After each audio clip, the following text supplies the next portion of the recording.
जेजून आपल्या सांग म्हणलें, म्हज्यो आज्ञा घेता आनी पाळटा तीच म्हजो मोग करतात आनी म्हजो मोग करतात तांचो म्हजो बाप मोग करतलो आनी हांव तांचो मोग करतलो आनी तांकां म्हजी वळख दितलो.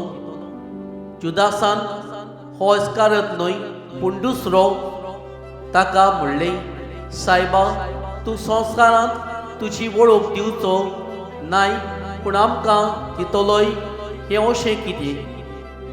जेजून ताका प्रतिपाल केलो, कोण म्हजो मोग करता जाल्यार तो म्हजें उतर सांबाळटलो आनी म्हजो बाप तांचो मोग करतलो आनी आमी तांचे थंय येतले आनी ताचे सवें ठिकाण करतले.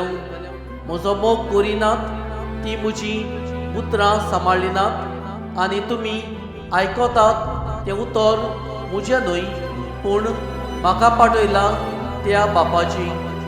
तुमचे मदीं आसतना हांवें तुमकां ह्यो वस्तू सांगल्यात, पूण बाप म्हजे नांवीन तुमकां शारोती धाडटलो.